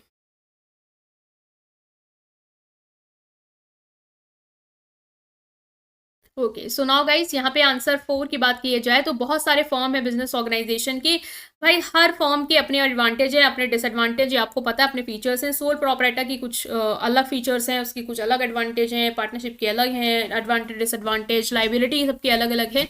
तो सोल प्रोप्राइटरशिप को अगर आप डिफाइन करें तो आप कैसे डिफाइन कर सकते हैं? ये बिजनेस ऑर्गेनाइजेशन का सबसे सिंपलेस्ट फॉर्म है। वाई? क्योंकि यहाँ पे सिंगल इंडिविजुअल होता है जो पूरे बिजनेस को चला रहा होता है या ऑपरेट कर रहा होता है। लाइक आपकी दुकान है, आप उसको चला रहे हैं, ऑपरेट कर रहे हैं, आपको पता आप ही पैसा लगाओगे, जितना प्रॉफिट होगा सब आप ही अर्न करोगे, जितना डिसीजन लेने सब आप ही करोगे, रिस्क जितना बेयर करना है वो आप ही करोगे। तो ये क्या है? सोल प्रोप्राइटरशिप है, इसको आप इजी लैंग्वेज में लिख के आओगे। नेक्स्ट है पार्टनरशिप। क्या होता है? पार्टनरशिप में दो या दो से ज्यादा इंडिविजुअल। सोल ट्रेडर में क्या था? एक ही बंदा है जो पूरे बिजनेस को देख रहा है, प्रॉफिट कमा रहा है, रिस्क ले रहा है।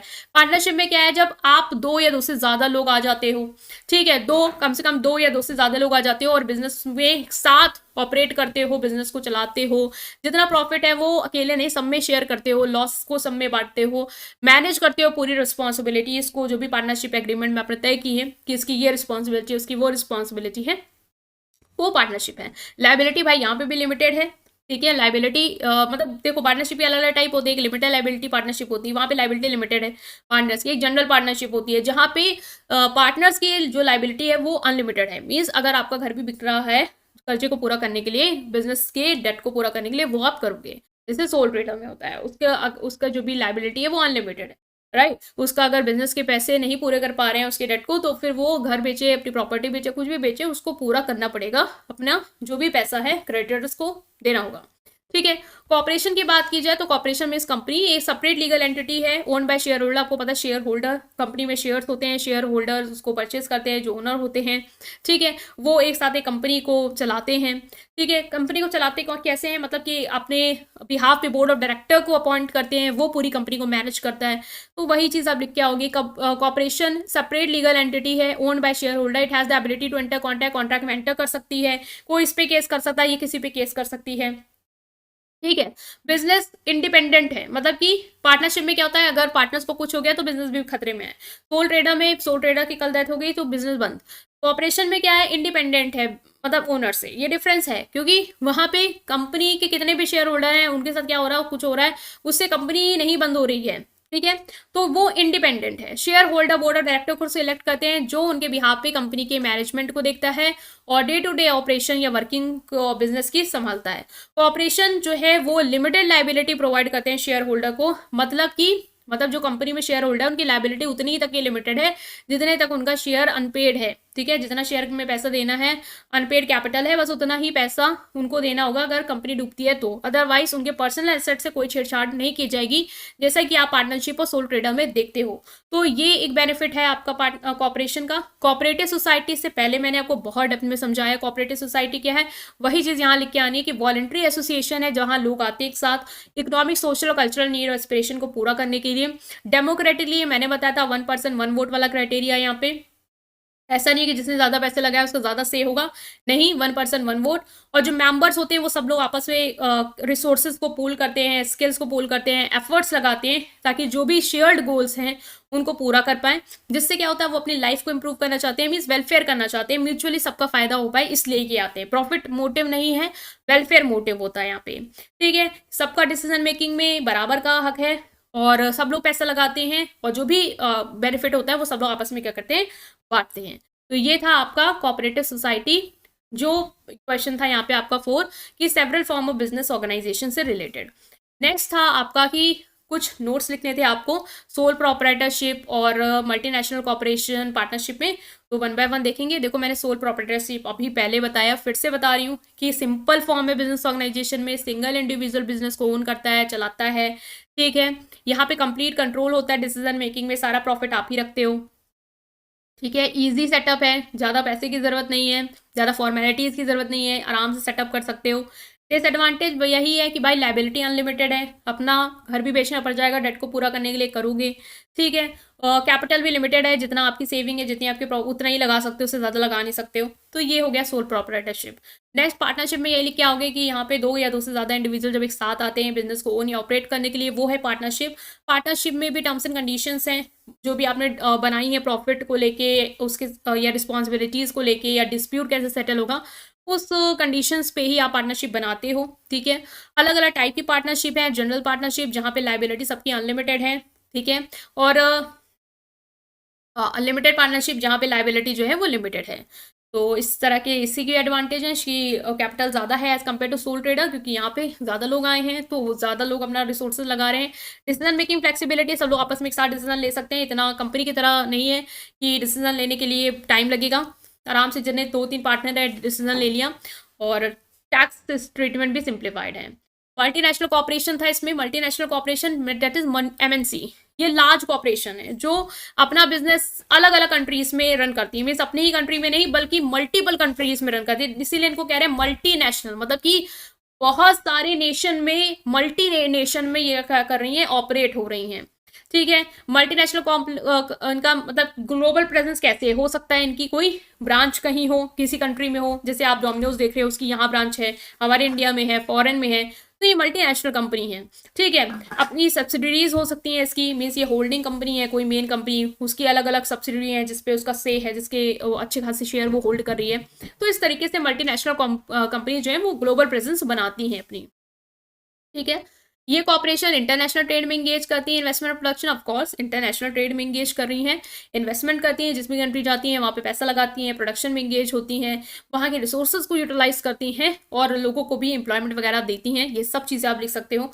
MNC global economy like role play करती है, कंट्री की इकोनॉमिक ग्रोथ में भी प्ले करेगी, ग्लोबली रिलेशन भी बिल्ड कर रही है, टेक्नोलॉजिकल इनोवेशन, भाई दूसरी बाहर की कंट्री आई है तो कुछ टेक्नोलॉजी भी अच्छी लेके आई होगी, कुछ आइडियाज़ अलग से लेके आई होगी, जिससे हमारी कंट्री में भी बेनिफिट देखने को मिलेगा, ठीक है। MNC के अपने चैलेंजेस भी हैं भाई, अलग अलग कंट्री में जा रही है तो अलग अलग कंट्री का अलग अलग इन्वायरमेंट है जिसको रेगुलेट कर रहा है, जिसके नॉर्म्स, जिसके रूल्स के अकॉर्डिंग उसको वर्क करना है।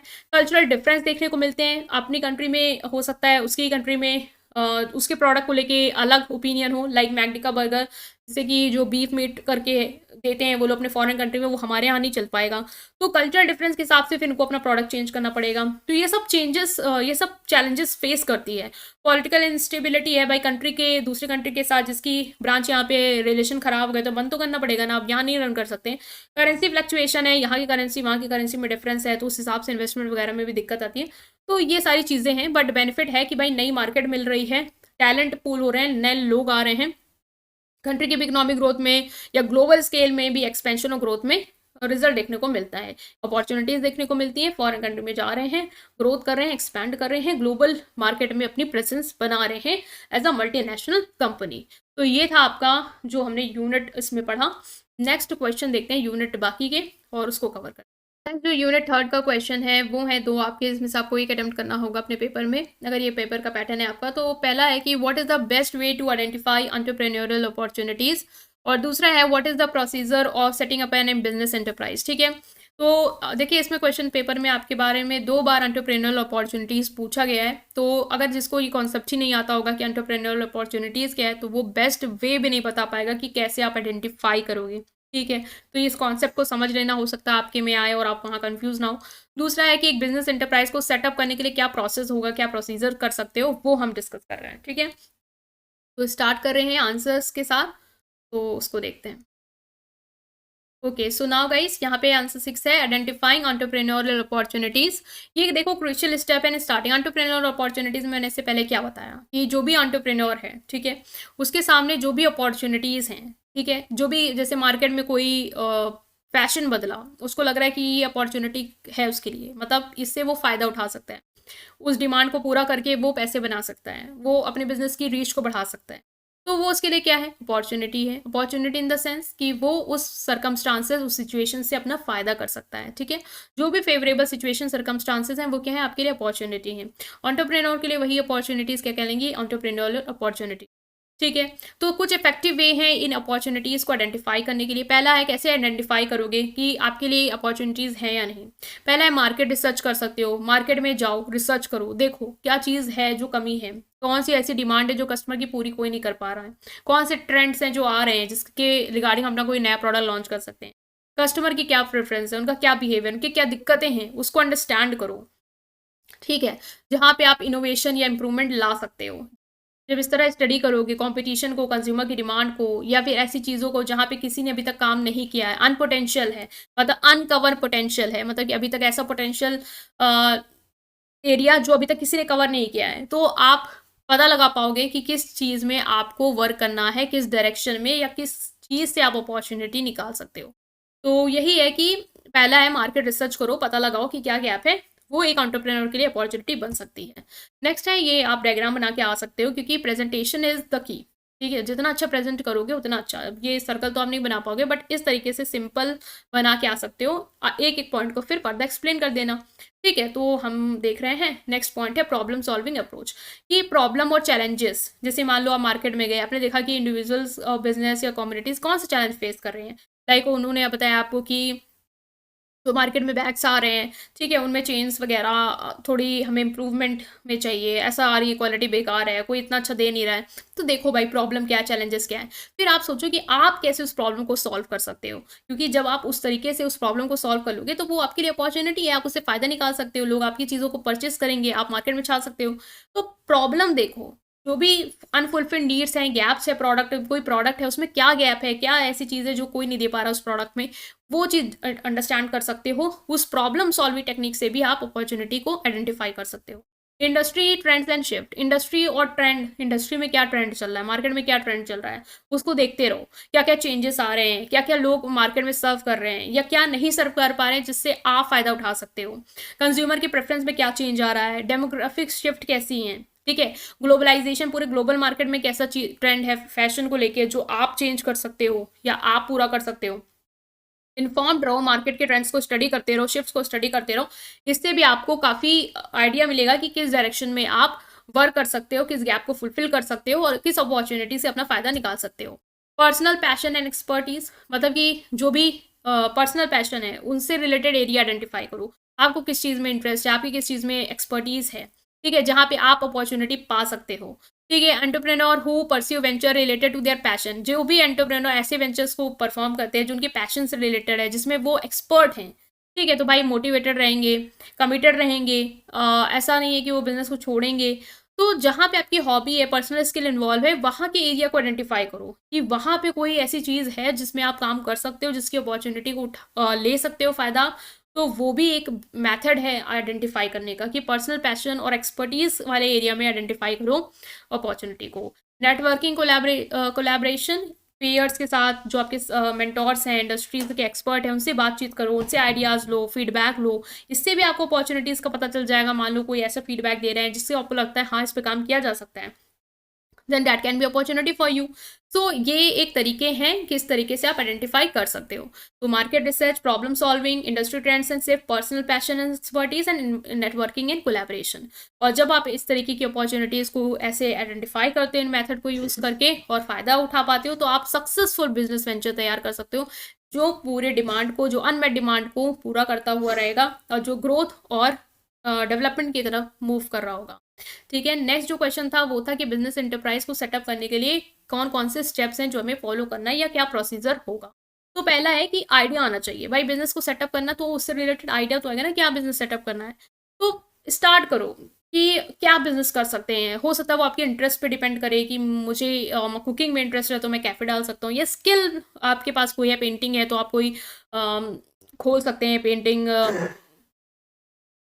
लाइक स्किल पे फोकस कर सकते हैं। लाइक आपको पेंटिंग पसंद है, आप पेंटिंग में टैलेंटेड हो, तो पेंटिंग से रिलेटेड पेंटिंग गैलरी वगैरह खोल सकते हो, ठीक है, उस पर लोगों को ट्रेन कर सकते हो। मेकअप पे है तो मेकअप स्टूडियो खोल सकते हो, वहाँ पे ट्रेनिंग दे सकते हो। ये इस तरीके से आप आइडेंटिफाई करो कि आप क्या बिजनेस स्टार्ट कर सकते हो, आपकी स्ट्रेंथ क्या है, आपके पास रिसोर्सेज किस चीज़ के अवेलेबल हैं, आपका पोटेंशियल क्या है। ये सब चीज़ें के थ्रू आप आइडिया पहले लाओ कि बिजनेस बनाओगे किस पे।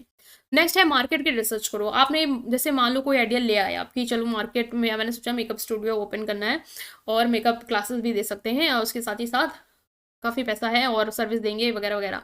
ठीक है, तो देखो भाई कि मार्केट में उस चीज़ की डिमांड है या नहीं, टारगेट कस्टमर, जिस कस्टमर को आप टारगेट करना चाह रहे हो वो कौन हो सकते हैं, कहाँ पे ओपन कर सकते हो, किस तरीके का बिजनेस आपका ज़्यादा प्रॉफिटेबल होगा, कौन चीज़ मार्केट में नहीं दे रहा जो आप ला सकते हो उस फील्ड में। तो वो अंडरस्टैंड करो, ट्रेंड अंडरस्टैंड करो, कंज्यूमर की डिमांड अंडरस्टैंड करो कि वो जो आइडिया आप सोच रहे हो वो सही में वर्क कर पाएगा या नहीं। तो इस तरीके से आप डायग्राम बना के आ सकते हो इसमें। ठीक है, इससे मैं थोड़ा प्रेजेंटेशन का आइडिया आपको बार बार दे रही हूँ कि इस तरीके से डायग्राम ज़रूर बनाओ, क्योंकि हो सकता है पेपर में आप टाइम कम हो, आप आउट ऑफ टाइम चले जाओ और वहाँ पे क्या होगा कि जब समय नहीं रहेगा तो अगर ये डायग्राम भी टीचर को दिख रहा होगा ना तो वो सोचेगा चलो इसको आता था, टाइम की कमी की वजह से ये नहीं लिख पाया पूरा, तो नंबर मिल जाएंगे आपको। ठीक है, पूरे नहीं बट काफ़ी अच्छे मिल जाएंगे जो आपको ऐसे कभी ना मिले। बिजनेस प्लान क्या है, ऐसे कभी ना मिले मतलब कि कुछ नहीं लिख के आओगे तो ऑफकोर्स नहीं मिलेगा, तो डायग्राम के थ्रू कुछ तो मिलेगा ना, वो है पॉइंट। बिजनेस प्लान, इसके बाद क्या है, आइडिया जनरेट किया, मार्केट में रिसर्च करी, अब बिजनेस प्लान बनाओ।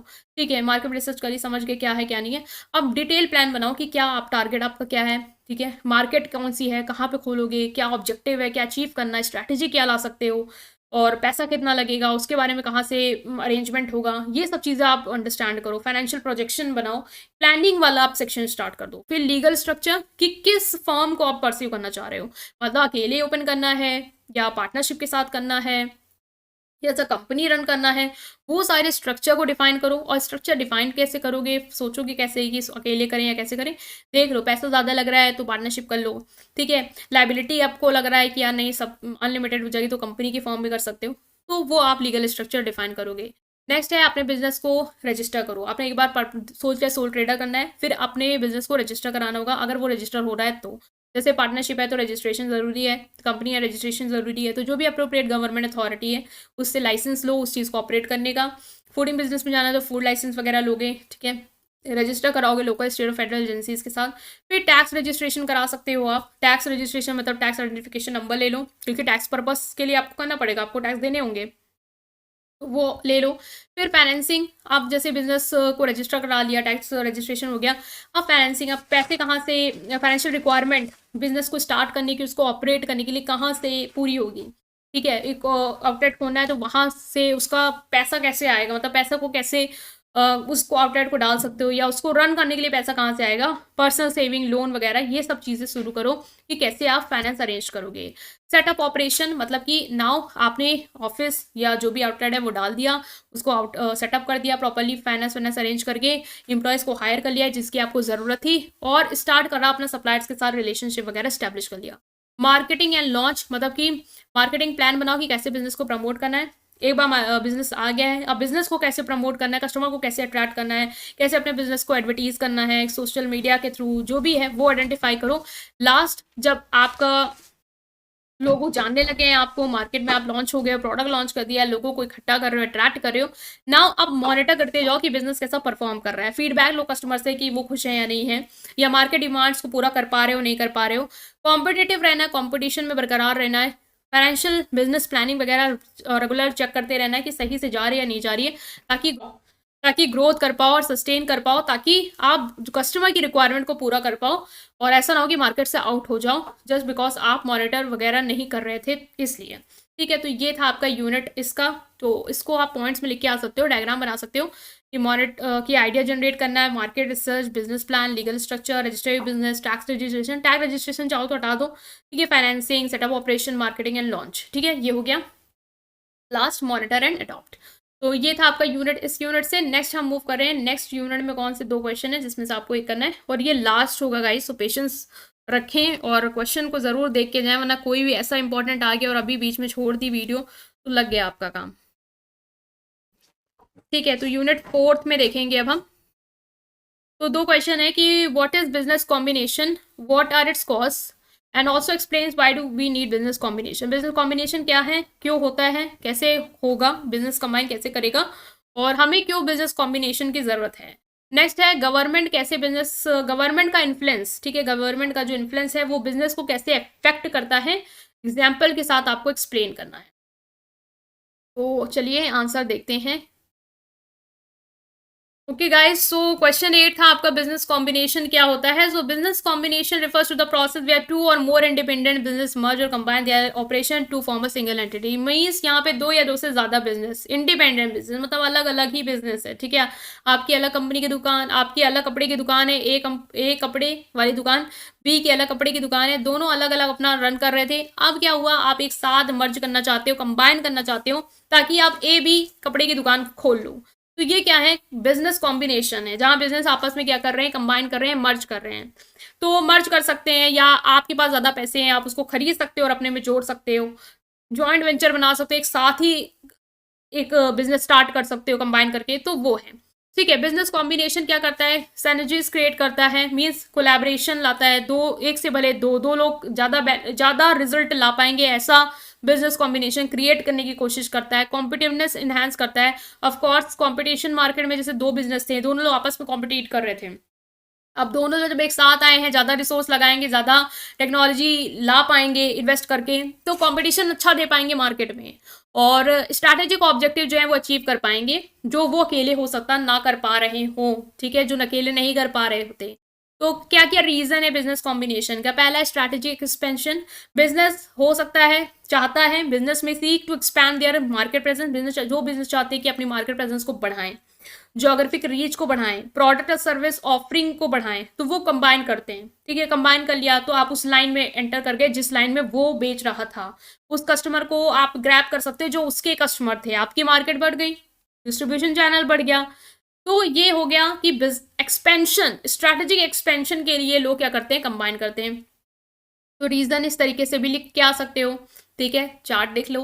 इकोनॉमीज ऑफ स्केल, अब एक साथ कंबाइन कर रहे हो तो इकोनॉमीज ऑफ स्केल होता है, मीन्स कॉस्ट रिड्यूस होगी, दोनों लोग आपस में ही कॉस्ट को बांटोगे, इनफैक्ट ज्यादा बल्क में प्रोड्यूस करोगे तो कॉस्ट और कम आएगी, पहले आप कर रहे थे अब उसके साथ कर रहे हो तो ज्यादा कॉस्ट जो है वो रिड्यूस होगी और एफिशिएंसी बढ़ेगी, ज्यादा तेजी से काम हो पाएगा, प्रॉफिट ज्यादा अर्न कर पाओगे, रिसोर्स शेयर कर पाओगे, एक्सपेंस शेयर कर पाओगे, ये फायदे हैं यहाँ पे। डाइवर्सिफिकेशन है, means business combination diversification of risk में हेल्प करता है। रिस्क अब स्प्रेड हो गया, अभी पहले एक रिस्क, जो रिस्क था वो एक बंदा झेल रहा था, एक बिजनेस झेल रहा था, एक बिजनेस का ओनर झेल रहा था, अब दोनों लोग कंबाइन है तो दोनों लोग ये साथ जो है वो रिस्क को झेलेंगे। ये मिटिगेट करता है इकोनॉमिक डनटाउन, इंडस्ट्री स्पेसिफिक चैनल, मान लो आपने कपड़े की बिजनेस थी, दूसरे का शूज वाला था, आपने दोनों एक साथ कंबाइन किया, हो सकता है कपड़े की डिमांड चल रही हो, शूज की चल जाएगी, तो रिस्क डाइवर्सिफाई हो गया, अब उस लाइन में आप अर्न कर सकते हो।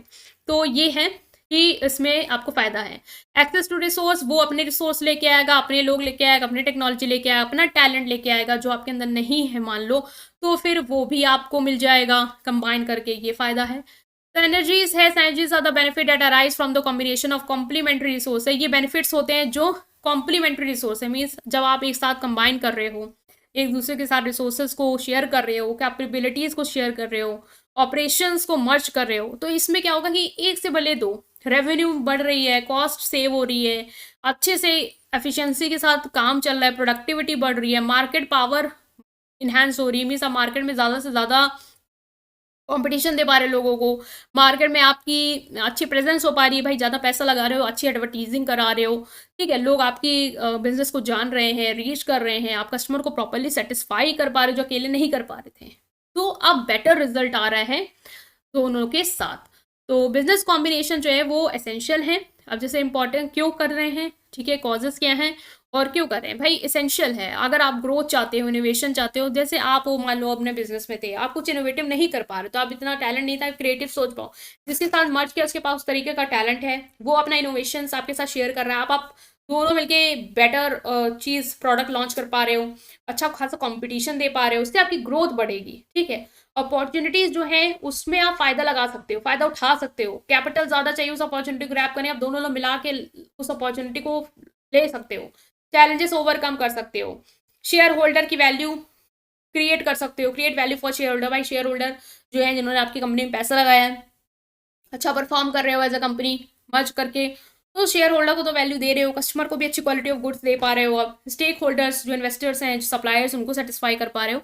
सक्सेसफुल बिजनेस कॉम्बिनेशन में क्या क्या चीज़ें चाहिए, प्लानिंग की ज़रूरत है भाई, इंटीग्रेटेड एफर्ट, सिर्फ आपके एफर्ट्स नहीं, कंबाइंड एफर्ट जो आपके साथ हैं उनके एफर्ट्स की जरूरत है। रूल्स रेगुलेशन कल्चरल फैक्टर्स को भी कंसीडर करना है कि लीगल, ऐसा नहीं है कि बिजनेस कंबाइन कर गया तो मोनोपोली बनाने लग जाओ, नहीं, लीगल रेगुलेटरी जो रूल्स हैं उनको फॉलो करते हुए बिजनेस को चलाना है आपको, ताकि आप बेनिफिट्स उठा पाओ। और कल्चर फैक्टर को ध्यान में भी रखना है कि कल्चर में क्या चीज़ें हैं, क्या कल्चर जो कंट्री का है वो कैसे आपके बिजनेस को अफेक्ट कर सकता है, उन सारी चीज़ों को ध्यान में रखते हुए उसको एड्रेस करते हुए बिजनेस को रन करना है। तो ये था आपका क्वेश्चन। नेक्स्ट आता है, लास्ट आता है आंसर 9, कि गवर्नमेंट इन्फ्लुएंस जो है, कि गवर्नमेंट का इन्फ्लुएंस जो है वो कैसे बिजनेस की वर्किंग को अफेक्ट करता है। Government influence can significantly impact business through various policy regulation. ऐसे आपको पता है बिजनेस को गवर्नमेंट का इन्फ्लुएंस हो गई होगा भाई, ऐसा तो है नहीं कि बिजनेस अपनी कंट्री में रन कर रहा है और सरकार का कोई भी इन्फ्लुएंस नहीं है उस पर, ऐसा नहीं है, बहुत सारे इन्फ्लुएंस तरीके से कर सकता है। पहला है regulation and compliances.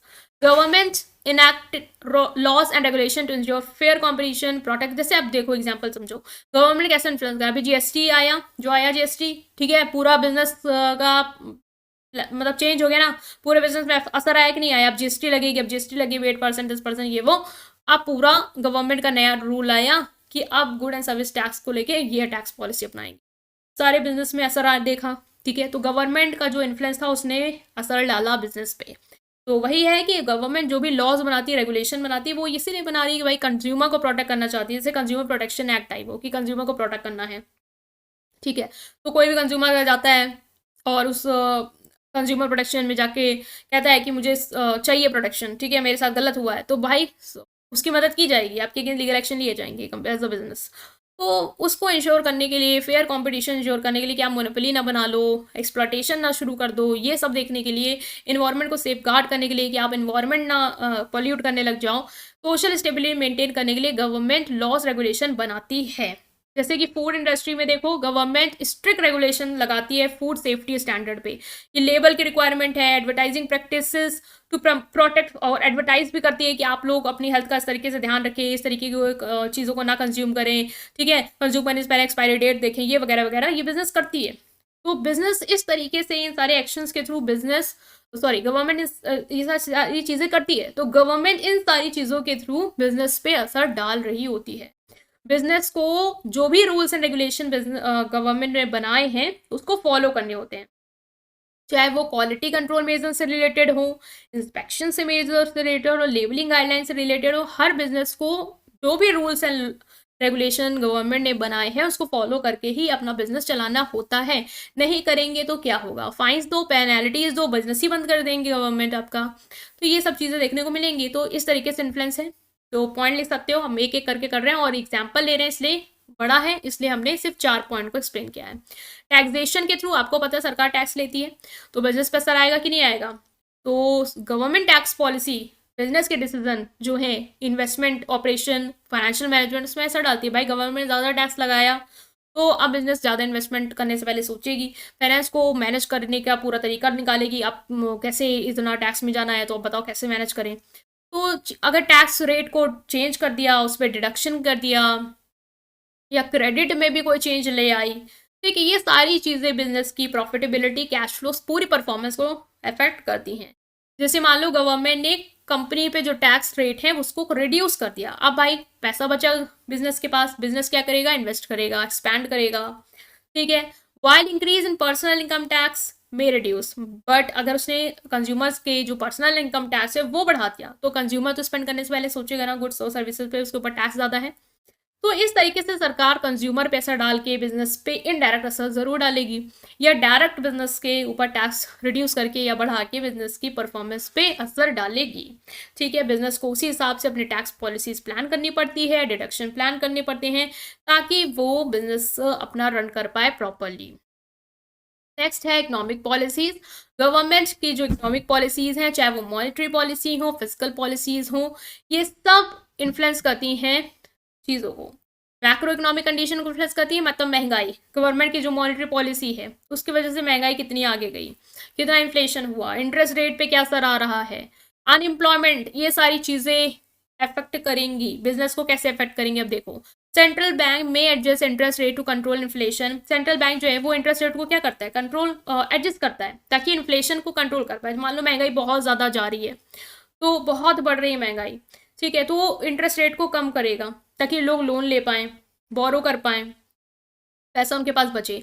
Lower interest rate can reduce borrowing cost for businesses, encourage investment and expansion. जो लोअर इंटरेस्ट रेट है, मतलब मान लो सेंट्रल बैंक ने इंटरेस्ट रेट क्या कर दिया, लोअर कर दिया, कम कर दिया, ठीक है। Can reduce borrowing cost for business, अब बिजनेस के लिए जो बोरिंग कॉस्ट है क्या वो कम हो गई, अब मतलब वो कम रेट पे बोरो कर सकता है ज़्यादा से ज़्यादा पैसा। तो उससे क्या होगा, बिजनेस बोरो करेगा, या कंज्यूमर मान लो वो भी बोरो करेगा, तो कंज्यूमर बोरो करेगा तो बिजनेस में जो गुड्स एंड सर्विसेज उसमें खर्च करेगा, ठीक है, इससे बिजनेस में आपको रिजल्ट देखने को मिलेगा। और अगर हम बिजनेस के पॉइंट ऑफ व्यू से देखें तो अगर सरकार, सेंट्रल बैंक रेट रिड्यूस करती है, ठीक है, लोन के, तो बिजनेस लोन लेगा, बोरिंग करेगा, फिर उस पैसे को इन्वेस्ट करेगा, एक्सपैंड करेगा। देखिए अगर वही हायर इंटरेस्ट रेट कर दिया, ठीक है, बोरो करने के लिए इंटरेस्ट रेट बहुत हाई है, तो फिर बिजनेस जो है वो सोचेगा कि मैं ना लूँ, ठीक है, इतना तो मेरी किस्तें चली जाएंगी, तो उससे फिर उसका इन्वेस्टमेंट डिसीजन इफेक्ट होगा, फिर वो इन्वेस्टमेंट उतना नहीं कर पाएगा। तो इकोनॉमिक पॉलिसीज भी अफेक्ट करती हैं। Next is trade policy. Government की जो ट्रेड पॉलिसी है, चाहे वो टैरिफ हो, कोटाज हो, ट्रेड एग्रीमेंट हो, ये सब बिजनेस की को अफेक्ट करती हैं जो कि इंटरनेशनल ट्रेड में इंगेज हैं। मान लो टैरिफ इम्पोज और imported good can increase production cost. जो गुड्स आप अंदर मंगवा रहे हो उस पर टैरिफ इम्पोज है, तो उससे क्या होगा, प्रोडक्शन कॉस्ट जो है बिजनेस की बढ़ जाए। गुड्स को मंगाने की ही इतनी कॉस्ट है, तो वो भाई प्रोडक्शन कॉस्ट में इंक्लूड करेगा कि नहीं करेगा। इससे क्या होगा, कस्टमर को गुड्स जो है वो हाई रेट में मिलेंगे, उसके फिर सेल डाउन जाएगी। तो फिर बिजनेस पे क्या हुआ, असर आया कि नहीं आया, टैरिफ किसने इम्पोज किया था, सरकार ने, बिजनेस पे असर आया कि नहीं आया। इसी तरीके से अगर tariff agreement, trade agreement that reduce trade barrier, मान लो ऐसे अगर गवर्नमेंट जो है वो ट्रेड एग्रीमेंट के थ्रू ट्रेड बैरियर्स जो है वो रिड्यूस कर दे, ठीक है, इससे क्या होगा, फिर बिजनेस बाहर की चीज़ों को एक्सपोर्ट कर पाएगी ईजिली, कम रेट पे, नए नए टेक्नोलॉजी ला पाएगी, फिर वो इनोवेट करेगी, ग्रोथ करेगी, एक्सपैंड करेगी, जॉब देगी लोगों को। तो पॉजिटिव नेगेटिव दोनों सरकार की पॉलिसी किस तरीके से चल रही है उस पर प्रभाव बिजनेस पर आएगा। इन्फ्लुएंस मतलब ये नहीं कि सिर्फ नेगेटिव, पॉजिटिव नेगेटिव दोनों, ठीक है। तो गवर्नमेंट इन्फ्लुएंस करती है बिजनेस को। अगर समरी देखें तो गवर्नमेंट इन्फ्लुएंस करती है बिजनेस को rules and law, rules and regulations के थ्रू, टैक्सेशन के थ्रू, इकोनॉमिक पॉलिसीज के थ्रू, ट्रेड पॉलिसीज के थ्रू, बिजनेस की प्रॉफिटेबिलिटी, उसके डिसीजन मेकिंग, उसके इन्वेस्टमेंट, इन सब चीज़ों पे असर डालती है, ठीक है गाइस। तो ये था आपका पूरा क्वेश्चन पेपर जो हमने सॉल्व किया। आई होप आप समझ पाए हैं। स्टिल कोई भी डाउट है तो उसे कमेंट सेक्शन में पूछेंगे, वीडियो को लाइक करेंगे और इस पूरी मेहनत को सपोर्ट करेंगे, शेयर करेंगे, और जितने भी ग्रुप्स हैं आपके वहाँ पे चैनल को सब्सक्राइब करेंगे। Thank you.